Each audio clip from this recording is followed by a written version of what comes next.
আসসালামু আলাইকুম।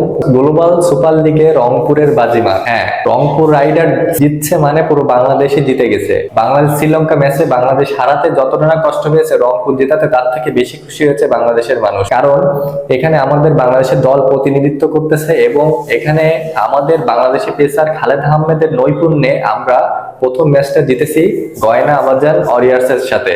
হ্যাঁ, 19তম ওভারে খালেদ আহমেদ যখন জোড়া উইকেট শিকার করে ম্যাচটা আমাদের পক্ষে নিয়ে আসলো পুরোপুরি, তখনই কিন্তু আমরা ম্যাচটা জিতে নিয়েছি গয়না আমাজন ওয়ারিয়র্স এর কাছ থেকে। হ্যাঁ, দেখুন, প্রথমে টসে জিতে আমাদের ক্যাপ্টেন নুরুল হাসান সোহান তিনি ব্যাটিং করার সিদ্ধান্ত নেন এবং পাওয়ার প্লেতে ধীর গতিতে আমরা রান তুলেছি এবং আমাদের সৌম্য সরকার এবং সাইফ হাসান তারা খুবই ধীর গতিতে রান তুলেছে 40 রান, কিন্তু কোনো উইকেট হারায়নি। যদিও একটা আপিল হয়েছিল, আম্পায়ার আউট দিয়েছিল, পরবর্তীতে রিভিউ নিয়ে সৌম্য সরকার বেঁচে যায়।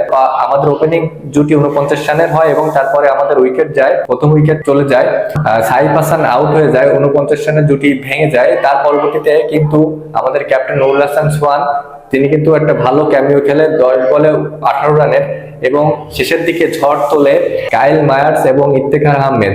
এই দুইজনের ঝড়ো ইনিংসে আমরা কিন্তু একটা ভালো পুঁজি পাই। রংপুর রাইডার্স 162 রানের দুর্দান্ত পুঁজি পায়। শেষের 5 ওভারে দুর্দান্ত ব্যাট করে কাইল মায়ার্স এবং ইফতেখার আহমেদ এবং বল হাতে তাদের ক্যাপ্টেন ইমরান তাহির দুর্দান্ত ছিল। 21 রানে 2 উইকেট নিয়েছেন এবং গুরুকেশ মতি তিনিও কিন্তু 2 উইকেট নিয়েছেন এবং ব্যাট হাতে তাদের কিন্তু প্রথমে ভালো শুরু করে।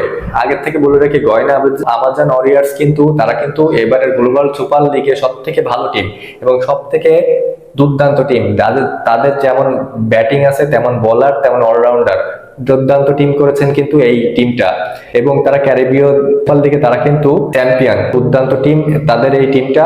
এখানে কিন্তু ওয়েস্ট ইন্ডিজের যে সমস্ত হার্ড-হিটার ব্যাটসম্যান, প্রায় সব ব্যাটসম্যানই কিন্তু এখানে আছে। তারা পাওয়ার প্লেটা দুর্দান্ত খেলেছেন, 49 রান করেছেন, 1 উইকেট যদিও গিয়েছে, কিন্তু তার পরবর্তীতেই কিন্তু আসল টুইস্টটা শুরু হয় এবং ভাঙনটা শুরু হয় তার পরবর্তীতেই। এবং এই ভাঙনটা আস্তে ধীরে যত ওভার যায় ততই কিন্তু তাদের উইকেট পড়তেই থাকে এবং তাদের মিডিল অর্ডারে তেমন কোনো ব্যাটসম্যানই কিন্তু তেমন দাঁড়াইতে পারেনি এবং শেষের দিকে হাল ধরার চেষ্টা করে শিনমান হিটমায়ার এবং টারফান রাদারফোর্ড।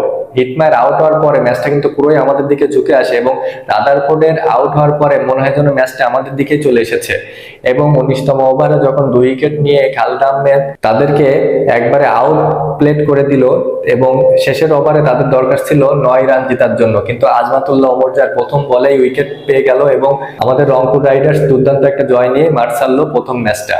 এবং ম্যান অফ দ্য ম্যাচ হয়েছেন খালেদ আহমেদ এবং দুর্দান্ত বল করেছেন। এদিন 4 ওভারে 36 রান দিয়ে 4টা গুরুত্বপূর্ণ উইকেট তুলে নেন এবং আজমাতুল্লাহ ওমরজাইও তিনিও ভালো বল করেছেন। তিনি 3 ওভার 1 বলে 13 রান দিয়ে দুইটা গুরুত্বপূর্ণ উইকেট তুলে নিয়েছেন এবং আমাজন ওয়ারিয়র্স এর সর্বোচ্চ রান করেছেন জনসন চার্লস, 28 বলে 40 রান করেন এই প্লেয়ার। প্রথম ম্যাচটা জয়ে আমরা দারুণ আত্মবিশ্বাসী হয়ে উঠলাম এবং এবারও আমরা চ্যাম্পিয়ন হওয়ার প্রত্যয় করতে পারি। আমাদের রংপুর রাইডার্স আমাদের প্রিয় টিম। আপনি কি মনে করেন অবশ্যই জানাবেন এবং ভালো লাগলে পাশে থাকবেন। ধন্যবাদ।